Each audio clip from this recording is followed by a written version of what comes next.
basically what happened was once I figured out, okay, I think this e-commerce thing is what I'm really going to go after in the online space. And right after that, I woke up on my 32nd birthday in Malaysia, completely blind. Like, wow. Literally woke up in my sleep at 4 a.m., just totally screaming like, oh my God, I don't know what's happening to me. It was hurting, it was burning, whatever was happening, and having kind of no clue. And I was completely black.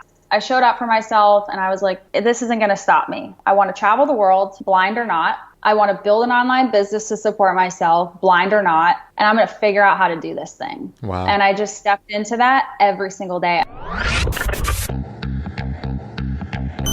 We stand today. The Business Method. With the Shadow. The Business Method. The Business Method Podcast. The Business Method Podcast featuring Chris Reynolds. Entrepreneurs' systems, methods, tools, and tactics for location independence. Ladies and gentlemen, boys and girls, I'm your host, Chris Reynolds, and welcome to the Business Method Podcast, a podcast featuring successful entrepreneurs and high-profile people dissecting their online and location-independent business models. We dissect the different methods, tools, and tactics of high-performance online entrepreneurs and high-caliber people in a series format. On our first series, we interviewed 100 entrepreneurs in 100 days that had built businesses creating $100,000 or more annually.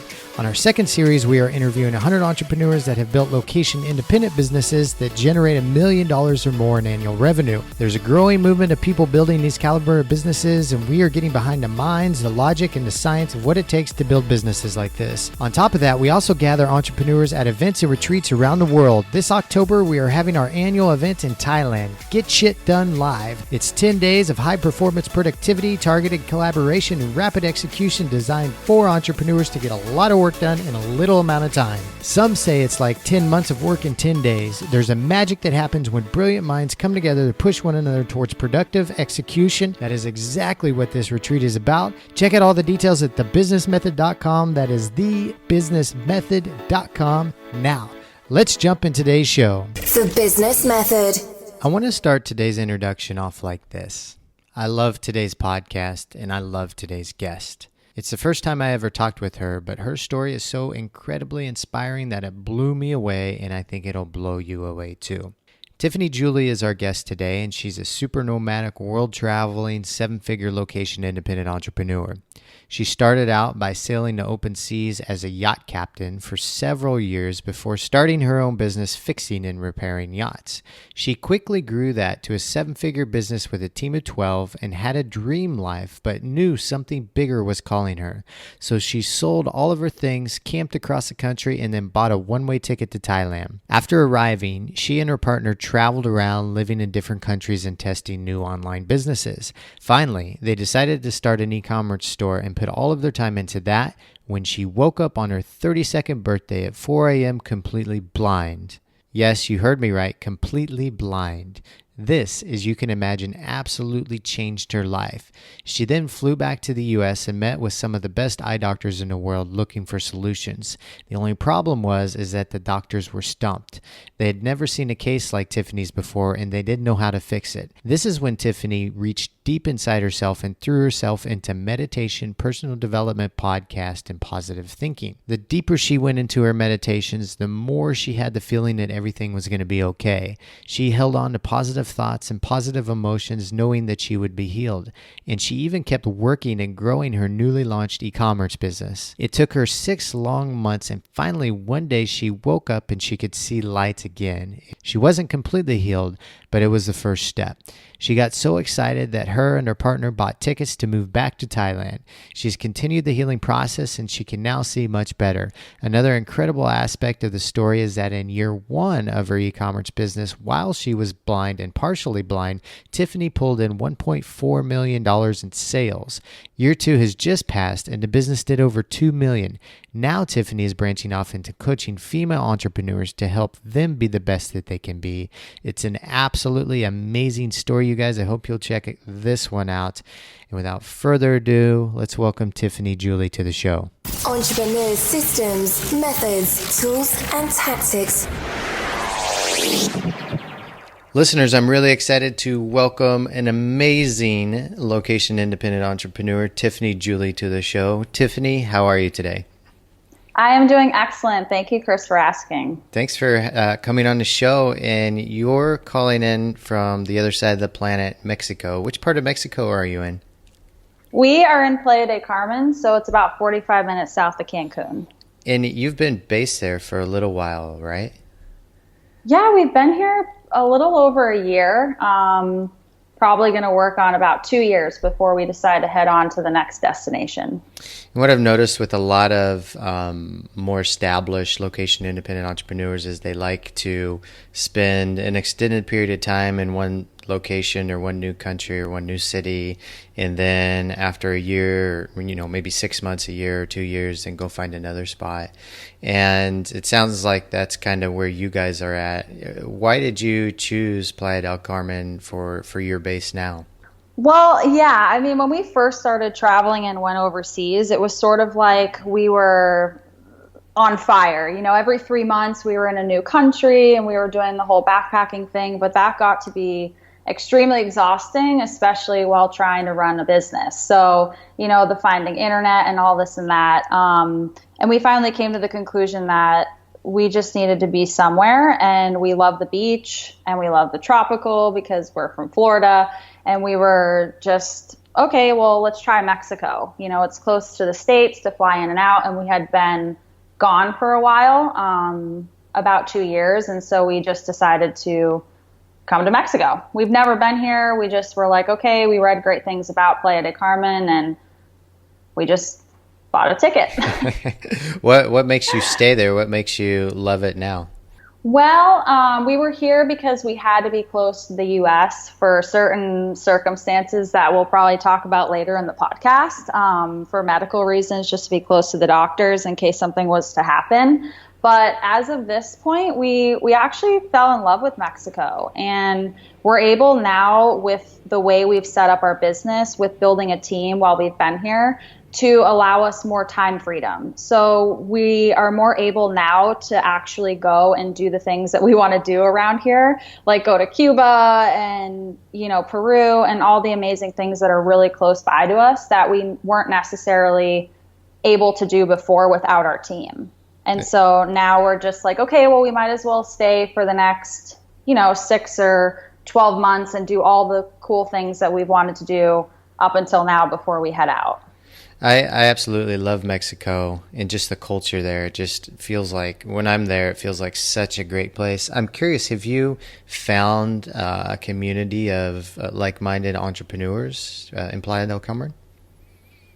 Yeah, we have. There's a pretty eclectic crew here, to be honest with you. There's everything from just travelers coming in and out, but actually we've made really great friends with a lot of people who come here a lot throughout the year. They use this as like one of their staple points. Mm-hmm. So I know one of our similar friends, she comes, at least a couple times a year, and we've made a lot of great friends with people who do the same. So they're kind of in a spot for 4 or 5 months, and then they'll come here to Playa for, another 4 months. And so it's kind of an interesting mix of crowd. And then there are a lot of people just transient, come in, they pop in for a month, and then they head back out, and you never really see them again over on this side of the world. But there definitely is a community here of really great people. Good. How's your Spanish?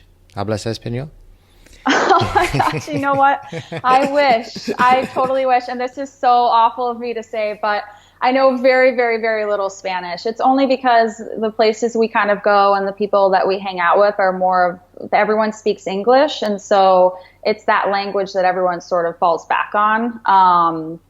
And I haven't been forced to use it a lot here. I know that sounds really counterintuitive, but I really haven't been. And so it just hasn't been something on the list. But since we're going to be here a little bit longer, I feel in my heart that I will head in that direction.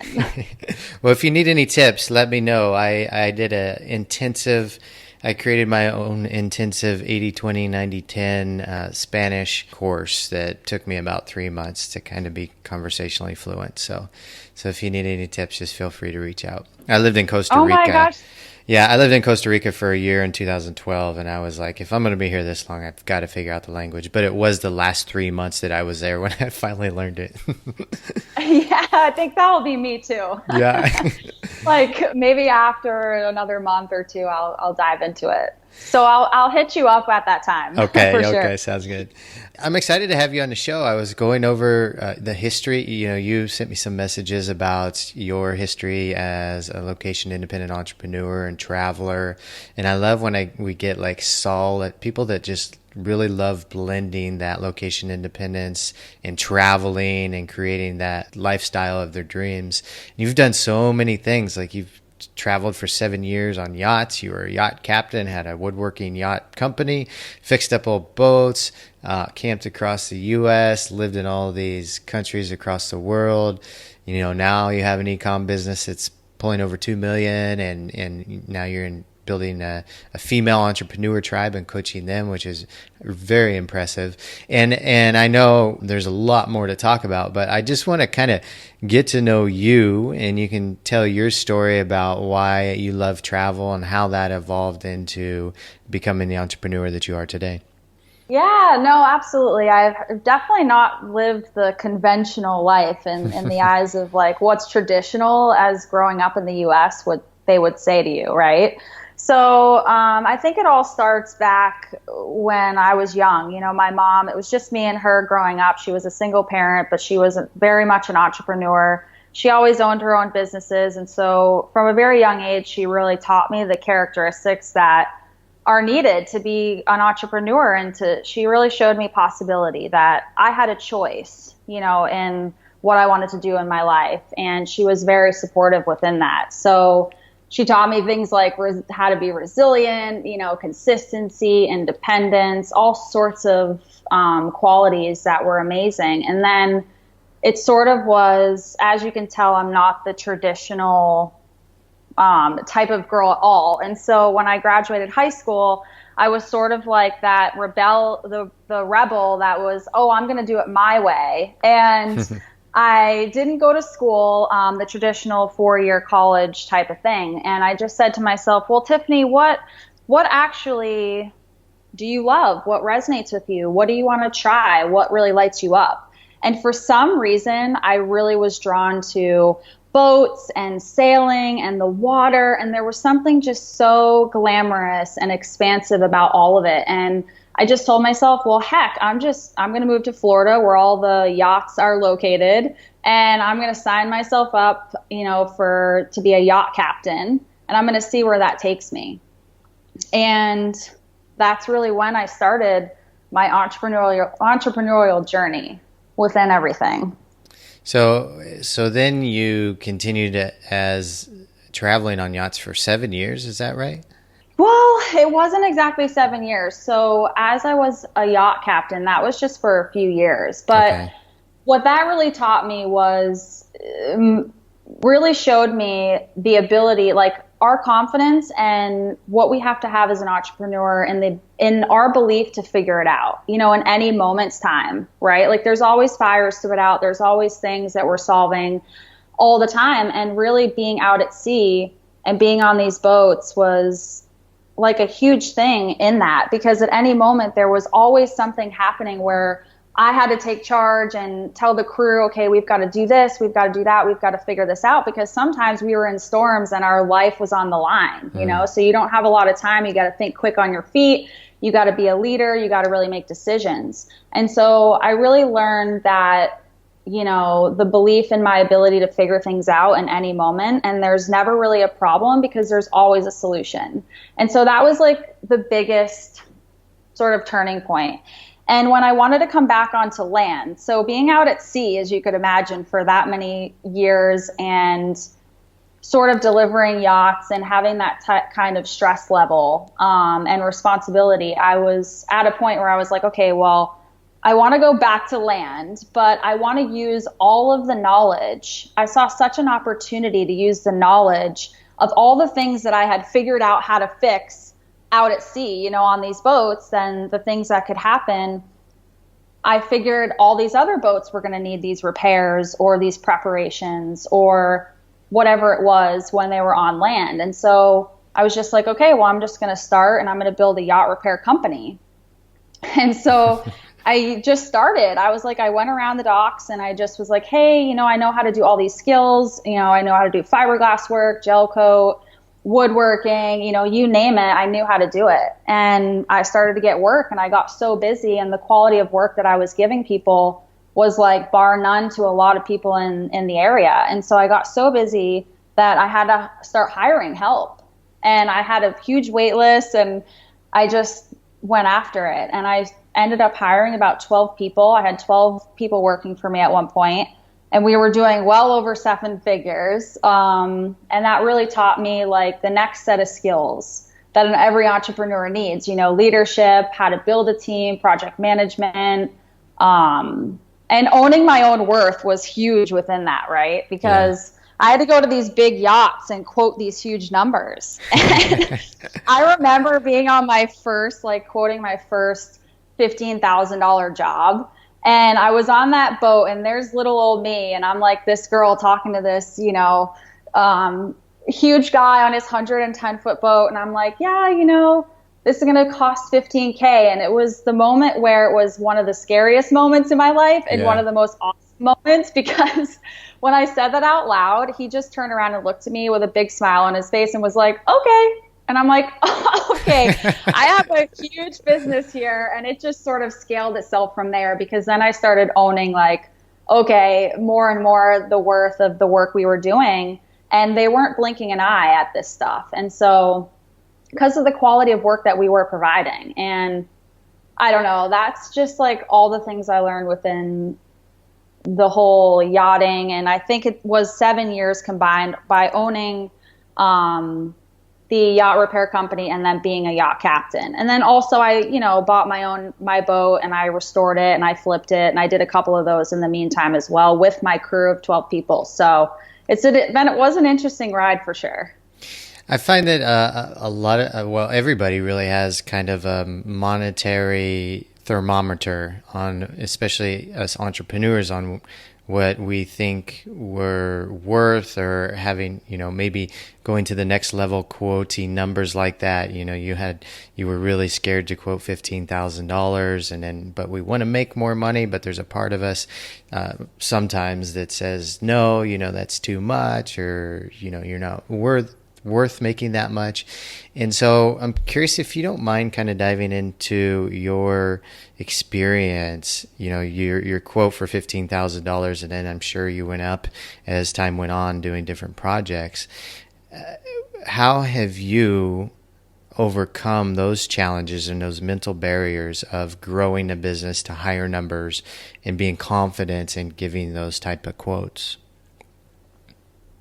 Well, I think it all starts with your identity. So to understand and know that you decide your worth, right? I know there's market value and that whole mentality around things. But I think once you can visualize and understand and know that, I think there's always a next level for all of us, right? I think we all somewhat play small, even when we think we're playing big. Does that make sense? Yeah. So I think it's just a matter of stretching yourself always outside of your comfort zone. So I do a lot of this work with my clients, and it's I encourage them to set money goals, not what they think they can get, but what they actually want and desire in their life. What is that dollar that's going to support this lifestyle that you really want to have, and not to set goals around what you think you're worth or what you think you can get, because that's playing small. I think when you sort of go there, you have to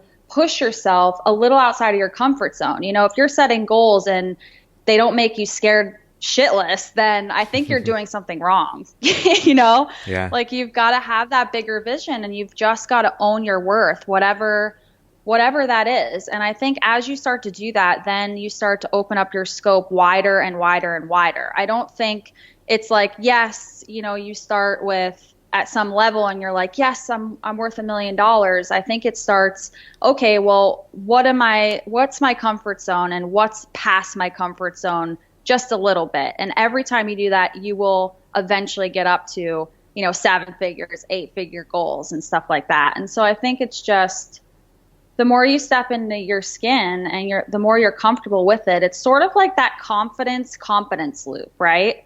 like the more you keep talking about this stuff out loud with people and the more you understand your value, the more confident you get in it, because the more confidence you get, confident you get within it, and the more knowledge that you get. And if you slip up one time, you know, when the numbers are coming out of your mouth and you're having that discussion, you're going to learn what not to do next time. And I think the more you learn what not to do and what to do, you almost like embody that number even more. For you, do you continually practice that? So like, you know, you guys did 2 million in your business, I think the past year. And so are you thinking like, okay, I want to do 3 million for the next year? Is that a continual growing process for you guys? Oh, absolutely. Yeah. It's always the next level, right? Yeah. So every single day it's the big visions. You know, we have a morning practice. You know, I get up, I have my visions. I actually understand what it takes to be that person, because the universe, God, Buddha, whatever you believe in, doesn't respond to what you want. It responds to who you're being. And so every single day I ask that question, like, who do I have to show up as today to go to that next level, whatever that number is, right? And we're always stretching past what we've already accomplished, because, you know, and then it just goes to show you too, like looking back on it, I'm like, wow, I was playing so small. And I think every year that goes by, I'm like, holy crap. And I just end up going bigger, because I end up realizing we really can have, be, or do anything we want, as long as we just believe that to be true and take those steps, those action steps every day towards that, and actually start to be that person. Yeah. Every day, and start to make decisions based on where we want to be, not where we are today, because that's how you're going to get to the next level. And so always stretching, for sure. Very well put. Okay. So after the yacht chapter of your life, you then got into, you started traveling around the world, and you lived in numerous different countries, right? Is that how did that evolve from the yacht business to deciding to work online and travel? Well, basically I came up to like this early midlife crisis where, you know, I had this yacht company, I had all these employees, I had the house, I had the boat, I had all the things. You know, society really tells you that you're going to be happy when you get to this destination, sort of speak. And I just kept waking up every day feeling super unfulfilled, like that voice in your head that says there's more out there for you, you know? And every day that went by, I was ignoring that. It got louder and louder and louder, like screaming at me, hey, this isn't your purpose. Like, there's more for you. And I was passionate about the boats, but it was in a different way than I am in what, you know, my coaching business today, and really serving and helping on such a different level. Right. And so I just basically said to myself, you know, I've figured out everything up until now, and I love to travel, and I want to actually travel on my own terms, right? Because it was great and amazing, and I'm not saying, I'm so grateful for delivering the boats all over the world, but I was sort of still on somebody else's time frame, you know, and I wasn't really the one making those decisions, right? And so I wanted to actually be in charge of my own life and my own business, and to be able to have that time freedom and just travel freedom, right? And to build that location independent business, whatever that looked like for me, which I didn't know at the time what it was, but I knew I had to go after that anyway. And so I basically just sold everything I owned and bought a one-way ticket to Thailand. That's the way to do it. And I was like, you know what? I'm just doing the thing. You know, I hear all these people doing it. If they can do it, then I can too. And so, and, you know, I was leery about everyone and all their, you know, this is how much money I make online, because I had never done it. I had always owned a brick and mortar business. You know, nothing was ever online. I didn't even have a website, and I was running, you know, a 7+ figure business. Wow. I didn't have business cards, nothing. It was purely word of mouth. And so this was kind of foreign to me when we started in the online space trying to figure out how to do this thing. But, you know, bought the one-way ticket, and we traveled around to multiple different countries. And finally, after all the research that I had done, and I had met some other online e-commerce owners, and I was like, okay, well, this sounds like a really cool thing to do. And so I think I'm going to decide to do this. And that's when I decided to open up a store.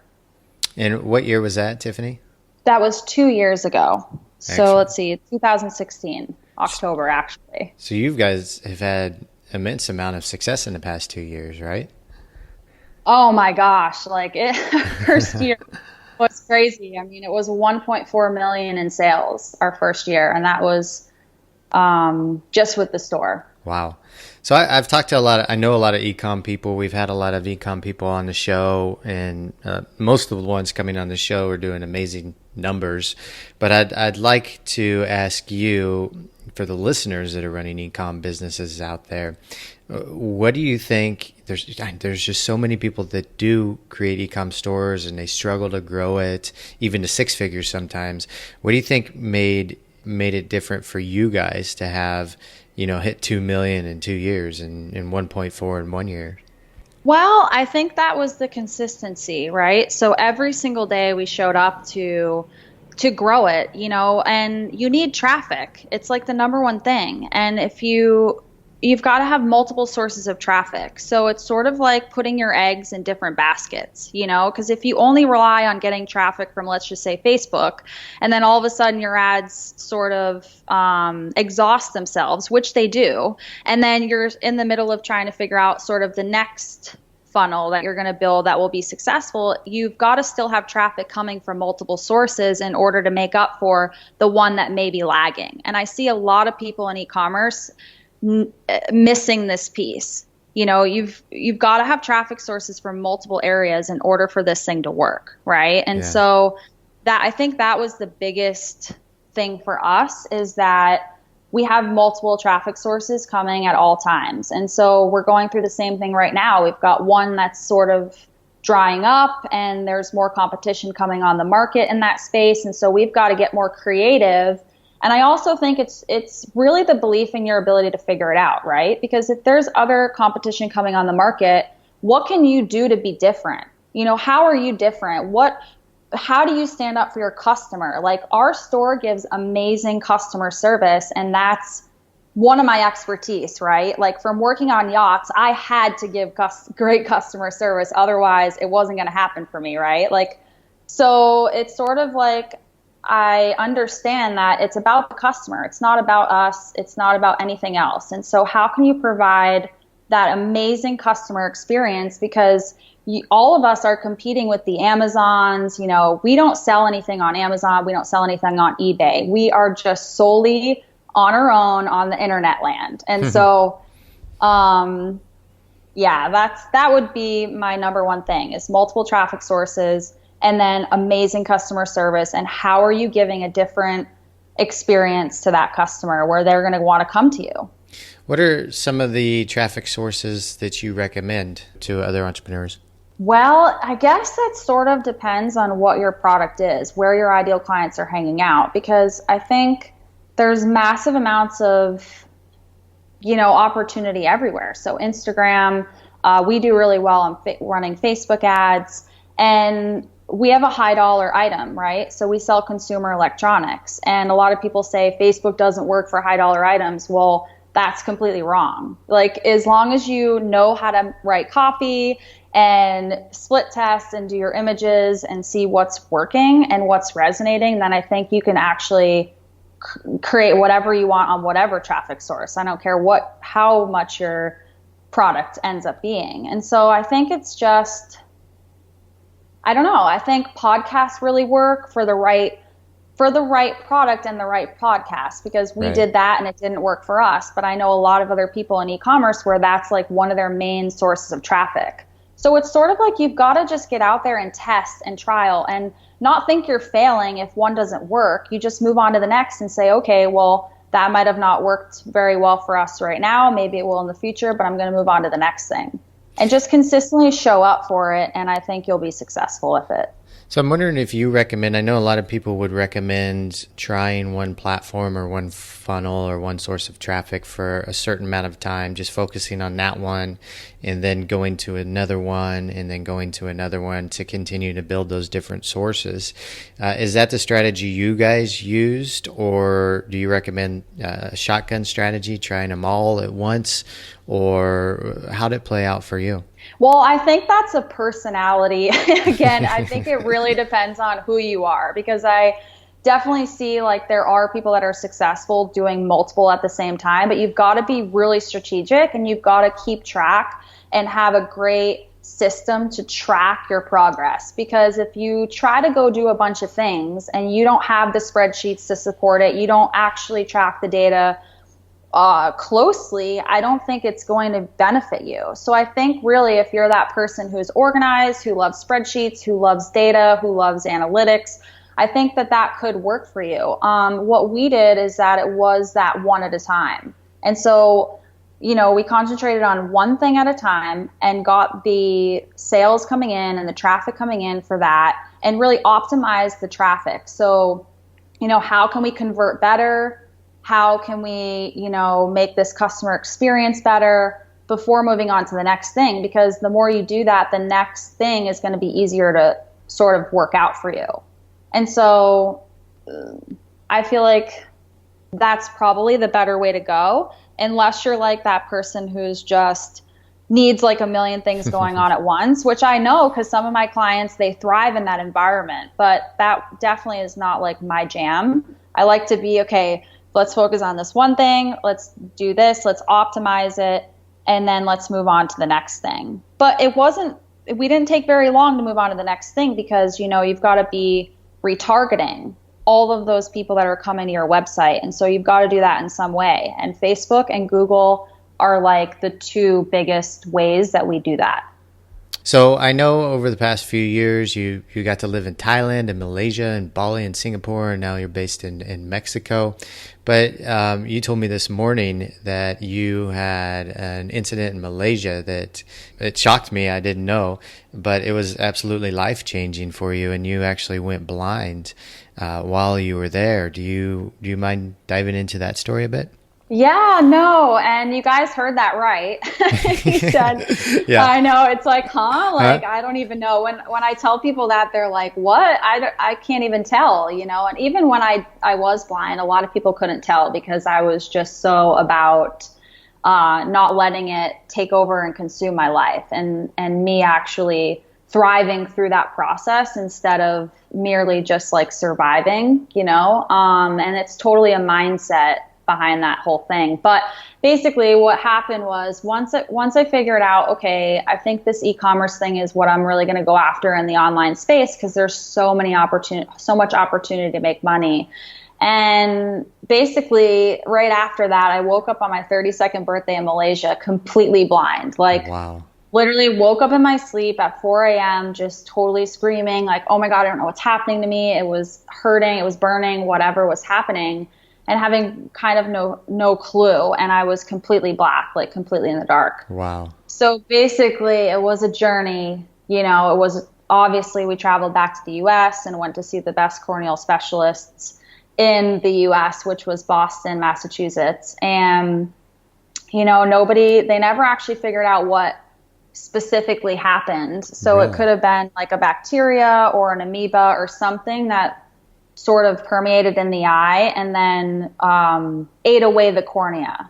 So it basically like overnight ignited and ate away both of my corneas, which is something that just doesn't happen, right? No. It was a fluke. They've never seen that in two eyes out of anybody. So they were sort of flying in doctors all over the world to like look at my case, which was pretty scary when you're in the hands of the people who are supposed to know and they don't. Right. And so I had to work through like this whole period of super uncertainty and literally it tested every ounce of me and in that moment, like I remember being at my mom's house and I remember just saying, okay, everyone is so chaotic around me and there's chaos within me, obviously, because my body is just freaked out. I don't have a whole sense anymore. And I just said to myself, well, listen, you know, you've been able up until now to figure out anything. And whatever you've set your mind to, you've really succeeded at. And so this is no different. And it really rang true to me, like the statement when people say life is happening for you and not to you. And I said, there's got to be a reason. And I just started asking, you know, show me what this purpose is. There's got to be something on the other side of this divine storm. You know, the universe had a different set of plans for me than I had had in that moment.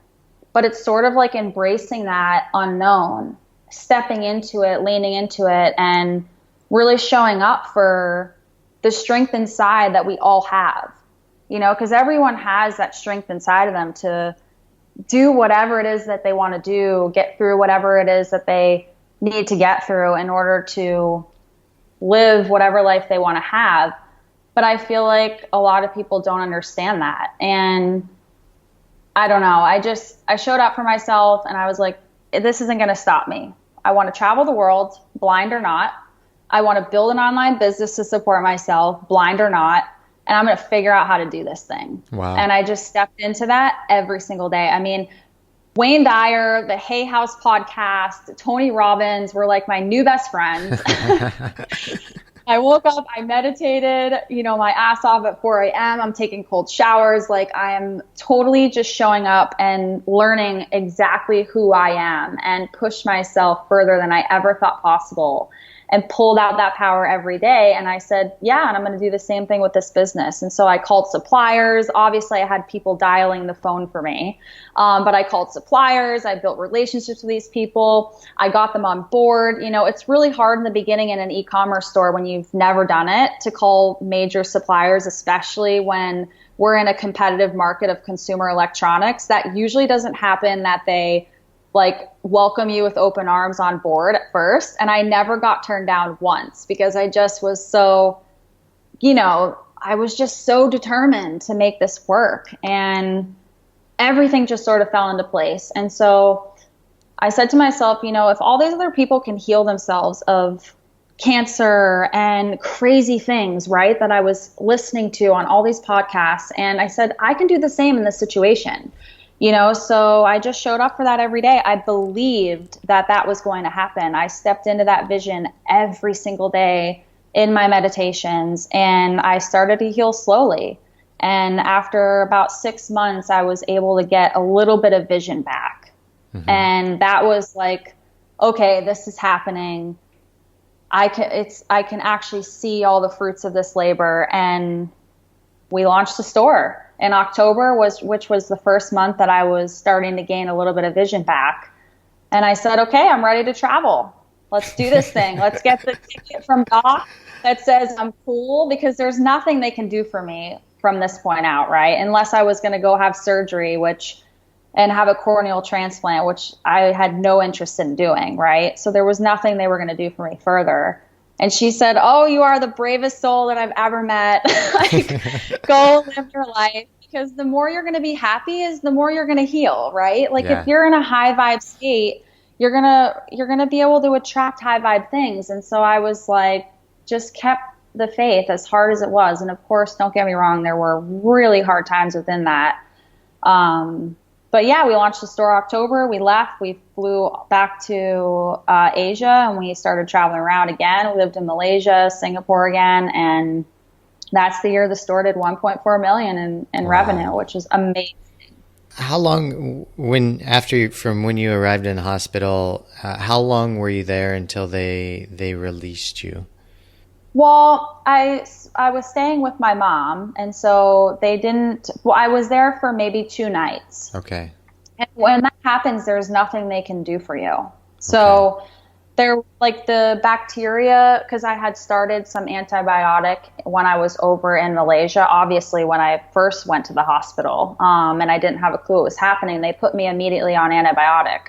And so once they did that, it sort of killed off whatever was in there, or was killing it off. And by the time I flew over the next 48 hours back to the US, they couldn't tell what was happening. And so I had antibiotic to put in my eye every hour. Wow. And so I wasn't sleeping for like probably 3 weeks when we had to wake up every hour to put the drops in to kill whatever was happening in there.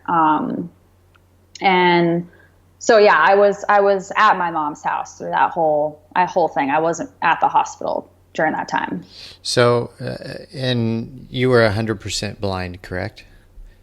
Yeah, like dark, like black, like nothing, no light. I couldn't see anything. It was crazy. In those early days, you described it a little bit, but I'm curious, like, what are some of the feelings and emotions that came up for you in those, like, say, first 3 weeks? Oh my gosh. Confusion. Why is this happening to me? A lot of questions. Like, I remember one morning I woke up and I was in my meditation and all I heard was, "You're going to be okay." And I think that was like by the grace of God, like whatever voice was talking to me, I just held on to that the whole time. And I felt like this sense of peace through the whole process, as crazy as that sounds. But I was fearful, you know. I was like, okay, well, what if this is going to last? You know, how am I going to live my life? What does that look like? And I did my best to push through it anyway. I mean, I remember forcing myself to go outside for a walk, and I took a cane and I was like kind of feeling around, and I would go to the stop sign, I would feel the stop sign, then I would go back to my mom's house, and then I would go a little bit further. I would kind of go take a left around the corner a little and come back. And like, it was just really interesting because then all your other senses are heightened. And so the dog's barking, the cars driving by, like, it was probably not safe, but I was very stubborn. Nobody could tell me any different. I didn't want to be that person that, like, you know, I didn't want to be a burden on other people. And I was trying my hardest to allow the help in. And I think that was probably one of the hardest parts was I'm very independent. And I do what I want to do, but there was points where I did need help, you know, and to really ask for that wasn't in my blood at the time. And now I really realize how important that really is. And it humbled me because I don't think we're meant to do this thing alone, especially being entrepreneurs. Like, now that I have a support system around me and I hang out with entrepreneurs doing the same thing, I am a support system for a lot of people. As you can see, I built up, you know, a Facebook group of 1,000 amazing female entrepreneurs. And, you know, I really think community is important. I don't think we're meant to do any of this alone. And so that was a huge learning curve for me as well. But it was scary, I think. Yeah, I hope that answered your question. I'm trying to put myself in your shoes and just imagine how I would handle that. And I'm just amazed how you did.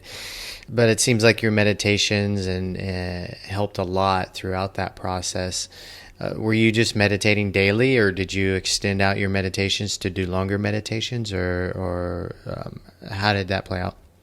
Oh my gosh. Morning, I would get up at 4 a.m. I would probably meditate till 6. Oh, wow. Afternoon sessions, evening sessions, they were all sorts of different meditations. I was trying to do a lot of visualizing the healing happening and actually what am I going to feel when I, cause it's interesting. You're in Chiang Mai and actually our next flight, we were moving to Chiang Mai from Malaysia. Oh, wow. Right after that to start our e-com, because you know how there's a lot of community around e-commerce stores in Chiang Mai. Mm-hmm. And so we knew a bunch of people there and we were headed there. And so it sort of interrupted that, obviously.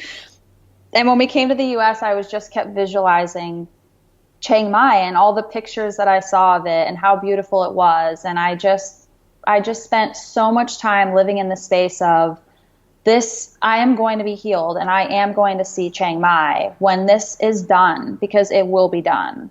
And we flew, that was the first place that we flew back to was Chiang Mai. Oh, cool. And I had just enough vision to see when we went there, what I was actually visualizing in my meditations. Cool. And it was beautiful. I think I cried for like the first whole entire week when I was there, like through the blurriness of still being really severely blind. I mean, I wasn't in the dark, but what happened was when I had ulcers going on in the eye, and when the corneas grew back, they grew back with massive scars on them. So if you could imagine like a windshield with massive frost on it, and you're trying to look through the frost and see things, because obviously a scar is white. Yeah. And so like, that's sort of what I was looking through for a very long time, for the past 2 years since that happened. Wow. And it's slowly been healing. I mean, I still meditate every day. I still visualize that, and there's still healing happening in my body every day. It's a slow process. And I think patience was probably the number one thing. Like when they say take one day at a time, I mean, I now know what they meant when I was at that hospital. Are you still meditating? How much time do you meditate per day now? 2 hours. So I get up at 5 a.m. and I meditate from 5 to 6. And then right before I go to bed, I also do an hour of meditation. Okay. So I want to ask you, well, I've got so many questions. First, Sure you do. Can you describe the experience of when your vision first started to come back? Yeah, it was actually in one eye. And I was like, oh my gosh, this is actually happening. You know, all that hard work for all these months. And it was so hard to keep the faith, you know. And I think as entrepreneurs, this is a great analogy for everybody, because even when you can't see the result today, if you just keep taking those consistent baby steps every single day and you believe that outcome is going to happen, whatever that outcome is, it will arrive in your life. And that's the same thing when I was focused on that vision and I got that back in that one eye.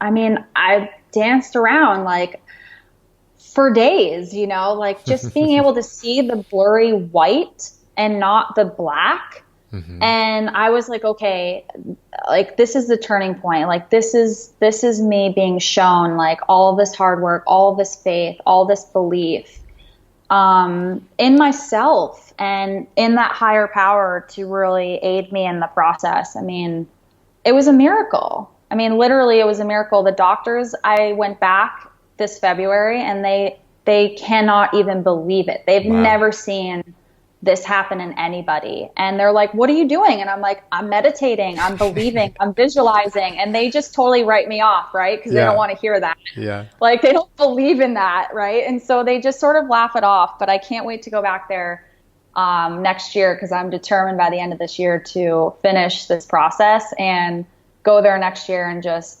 I'm visualizing what it's going to be like to tell the two doctors and see their faces, and just, they're going to just freak out. Like it's going to be amazing. So did you say it was 6 months until your vision started to come back? Yeah, it was 6 months. Yeah. So you keep saying about, you felt like everything was going to be okay and that you just kept believing and kept the faith.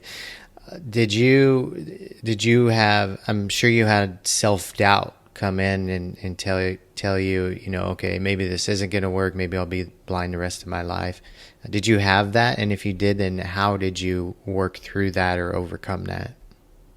Yeah, no, absolutely. So that's the mindset, right? So, we all have that negative committee come in and tell us, you know, all these crazy stories that aren't true, right? Like none of it's true. We create our own reality in every moment, every decision that we make. And so, and I knew that at that point, right? But I mean, those voices would come in and tell me, you know, this isn't working. You're not doing it good enough. And I think it was more me being hard on myself. Like I think we all do as an entrepreneur. Like I'm not showing up for this enough. I'm not doing it good enough. And there's something I'm missing here. And I sort of had to learn how to have compassion to like the 100th degree to myself and really work with myself and say, okay, well, listen, you're doing all that it is in these moments that you can do. And that's all you can do. And do you want to believe that this is going to work, or do you want to believe that it's not? And you have a choice. It's just a decision. You know, it's the same thing with your business. You can decide what you're worth in any moment. And it's just a decision. And I know people get annoyed with that, and it's like, but it's that simple. Like, it's really that easy. There's no big strategy to it. It's like, you've got to just decide and then take the steps moving forward to do it. And yeah, I was scared. And of course, the negative committee loved to come in there and chirp in my ear. But I think the meditations really helped. And I had to sit there when my body was raging with all the voices. And I just had to sit there and say, no, like, I'm in charge here. Like, I understand where you're coming from, but there's a reason this is happening for me. It's not happening to me. And there's a reason for this. And I thank God every day that that happened to me, because it led me to my ultimate passion and purpose, which is to help other entrepreneurs really live a life wilder than their dreams, right? Yeah. And I wouldn't have that fulfillment today if I didn't go through that experience. And so, yeah, I mean, we all have the negative committee. Incredible. Tiffany, so now you're on a scale from 1 to 100. How much percentage of your eyesight do you have back? Oh gosh, I don't know about a percentage, but I'm still legally blind, so I wouldn't be able to like drive a car, because what happened is the corneas grew back irregular, and so the light can't refract back properly. So any light, I see like 20 of them. I mean, I can still make my way around, and I have RGP lenses, which are plastic sort of lenses. I wear 4 contacts in my eyes in order to be able to have, you know, vision. But it's vision, but it's still blurry, and it's still like that white cloudy, and the lights is like an issue, especially at night. Like, we don't really do a lot of things at night. But it's okay. Like, it's really okay. I can't say a percentage. Okay, gotcha. And your goal is by this time next year to be 100%? Is that it? Heck no, by January 1st. January 1st, okay. Yeah, let's just get it done. It's about time. So I'm ready. So throughout this journey, I know you started some personal coaching and for female entrepreneurs and building a female entrepreneurial tribe. What kind of work are you doing in that space now? Well, I'm a high performance coach. I've been doing that now.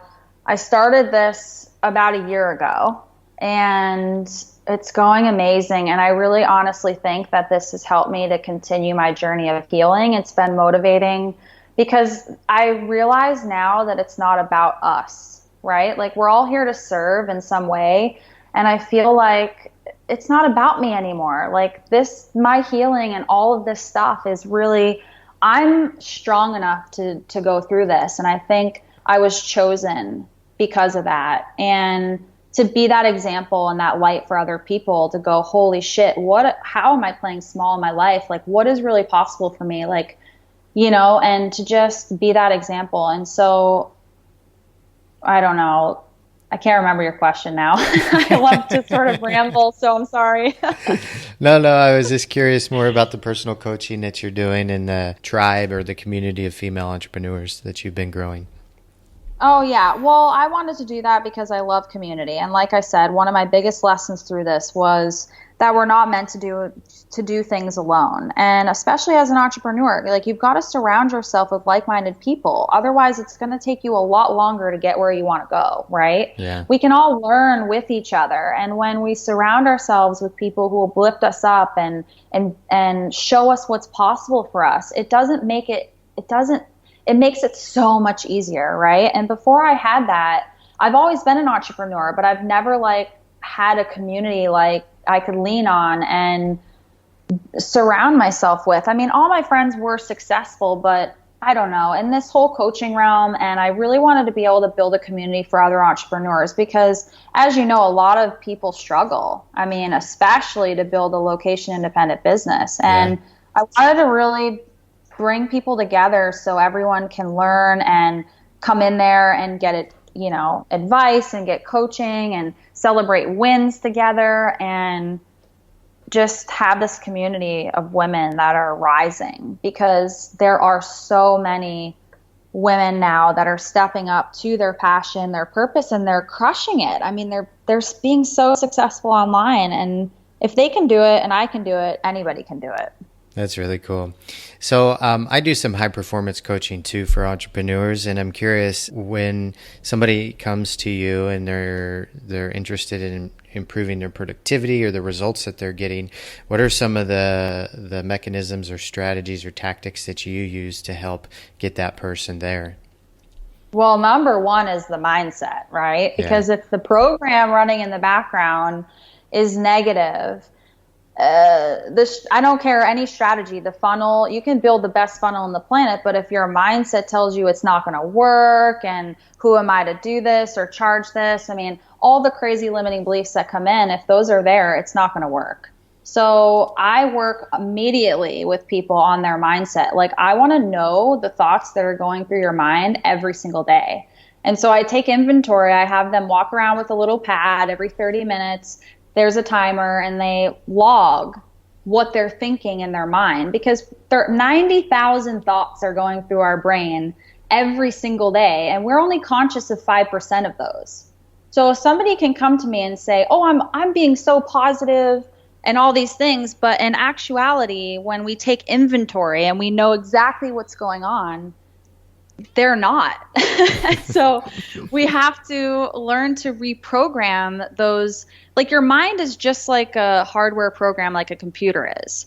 So we can get rid of that old hardware, and replace it with new hardware. But until we know what's actually there, it's hard to do that, right? So the first thing I do is work on the limiting beliefs, what's actually happening there with their mind. And then we move on to clarity, energy, productivity, influence, and courage, because those are the 5 categories that are the main things in high performance, as you know. Yeah. So I know you're going through Brendon Burchard's certification to be a high performance coach. And do you mind sharing why you decided to do that, and then some of the things that you're learning from that experience? Yeah, no, absolutely. So I love Brendon Burchard. I've been following him ever since what happened to me. He's part of Hay House, and I admire him so much. He's one of the biggest mentors in my life. And so he's the most successful high performance coach in the world. He coaches Oprah, Tony Robbins. I mean, he literally helps Oprah create her online courses. Like, he is the epitome of a high performer. And he did, I don't know if you've read High Performance Habits. I have not. No. Oh, amazing book. So he did like a whole study, and he studied all sorts of high performers all over the world. It was a year-long study about what makes them successful, like what makes them be this high performer and at the success level that they are. And he came up with this whole strategy of the 5 components of that, which is clarity, energy, productivity, influence, and courage. All of the high performers that he interviewed, the most successful ones, carried these attributes of these 5 categories. And so when you get certified to be a high performance coach, he takes you through everything, in depth, like a deep dive on what clarity means, what energy means, what productivity really is, all the hacks, tips, and tricks around all of that, which I love. Productivity, I could talk about that all day long. And then influence and courage, right? Because if we don't have one of these 5 components, like, it's going to take a lot longer to get where you want to go. But if you can learn how to implement all 5 of these in your world, then it's going to be a lot easier for you to get there and shorten the time span to get there as well. Makes sense. What are some of your favorite productivity hacks and tips?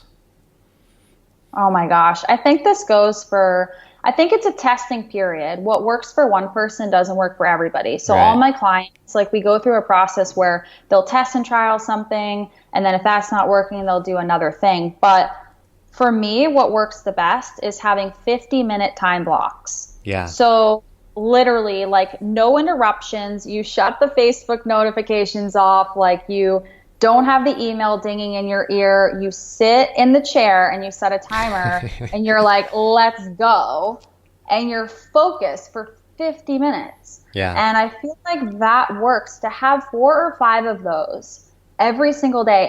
And when you have those time blocks, you're working on something that's moving the needle forward in your business. And I think that's so important because a lot of people get caught up in like all these little things that don't actually matter.